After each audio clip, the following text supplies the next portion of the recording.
Hello दोस्तों, आप सभी का स्वागत है आपके अपने चैनल बीके स्टडी पॉइंट में। जैसा कि आप सभी जानते हैं कि मैं डेली समाचार पत्रों का विश्लेषण करता हूं, उसी कड़ी में आज ये समाचार जो है 11 जून का समाचार है, उसी में आगे बढ़ाते हुए शुरू करता हूं।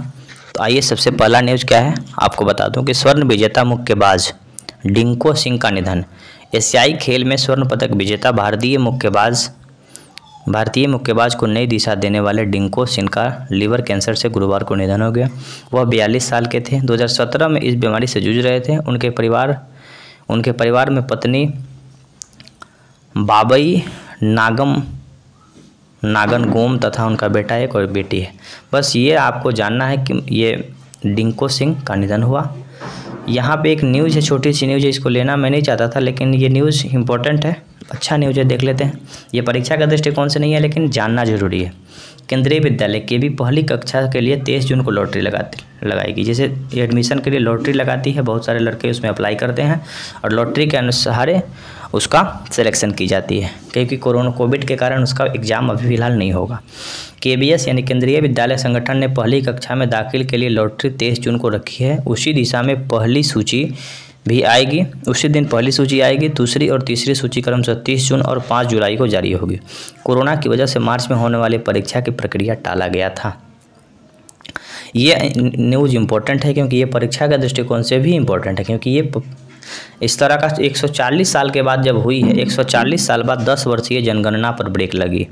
सबसे पहले आपको बता दूं कि 1881 में लगातार 10 साल पर होती रही जनगणना। 1881 से लगातार जनगणना भारत में होती आई है। ये पहला मामला होगा 140 साल के बाद जो कि 10 वर्षीय जनगणना। इसके पहले जनगणना 2011 में हुई थी, अब की 2021 में शुरू होने वाली थी, लेकिन कोरोना के कारण इसको टाल दिया गया है।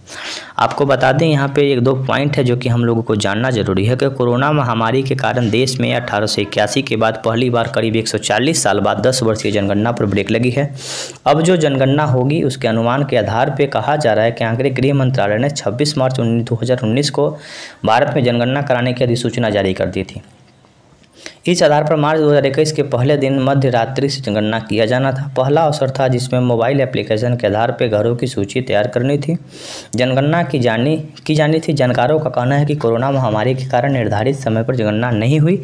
यह देश में कोरोना के तीसरे लहर के अनुमान, ये पूरी तरह से हम लोग समझ लेते हैं कि सबसे पहली बार जनगणना 1881 से लगातार चली आ रही है। 1872 में भी जनगणना हुई थी, लेकिन 1871 में जनगणना हुई थी और इसके बाद 71 के बाद 81, 10 साल पे जनगणना होती है और 81 से लगातार चली आ रही थी जनगणना।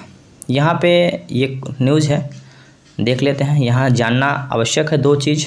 साल का पहला सूर्य ग्रहण कई देशों में देखा जाएगा। रिंग ऑफ फायर का शानदार नज़ारा, इसके बारे में थोड़ा सा पढ़ लेते हैं, इसके बाद और कुछ हम बताएंगे। इस साल का पहला सूर्य ग्रहण गुरुवार को लगा। यह दोपहर 1:42 से 6:41 बजे तक लगेगा। सूर्य ग्रहण की कुल अवधि 5 घंटे रहेगी। इसे उत्तर अमेरिका, यूरोप और एशिया में देखा जाएगा। वहीं भारत में सूर्य ग्रहण लद्दाख और अरुणाचल प्रदेश में के दौरान आकाश में रिंग ऑफ फायर की अद्भुत नज़ारे देखा जाएगा। आपको बता दूं कि सूर्य ग्रहण हमेशा अमावस्या के दिन लगता है और चंद्र ग्रहण हमेशा पूर्णिमा के दिन लगता है। सूर्य ग्रहण हमेशा अमावस्या के दिन लगता है और चंद्र ग्रहण हमेशा पूर्णिमा के दिन लगता है। ये प्रश्न पूछा जाता है।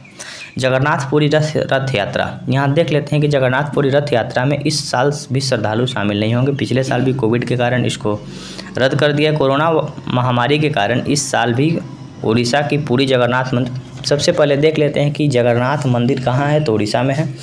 श्रद्धालु शामिल नहीं होंगे। 12 जुलाई को कोविड-19 गाइडलाइन के साथ धार्मिक यात्रा का आयोजन होगा। रथ यात्रा में केवल सेवक ही शामिल होंगे। पिछले साल बिना श्रद्धालु के रथ यात्रा निकले थे। पिछले साल भी रथ यात्रा, यहाँ पे 3 तरह की रथ निकाली जाती है, ठीक है ना। एक भगवान कृष्ण और उनके भाई बलराम और उनकी बहन द्रौपदी की 3 रथ निकाली जाती है। तीनों रथ को वहाँ के पुजारी लोग ले जाता है लोग। इसकी बहुत बड़ी कहानी है, कभी हम लोग चर्चा करेंगे। तो कोविड के कारण इसको भी रद्द कर दिया गया। यहाँ एक न्यूज़ है जो कि G7 सम्मेलन से है। G7 एक मतलब कि अच्छे अर्थव्यवस्था वाले देशों का समूह है जो कि पूरी तरह से वहाँ की अर्थव्यवस्था बहुत ही अच्छी है। प्रधानमंत्री नरेंद्र मोदी 12 और 13 जून को G7 शिखर सम्मेलन में संपन्न सूत्रों के डिजिटल माध्यम से भाग लेंगे।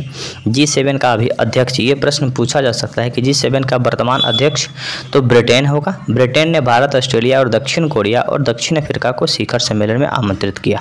तो मोदी जी पार्टिसिपेट करेंगे, डिजिटल माध्यम से ही इसका आयोजन किया जाएगा।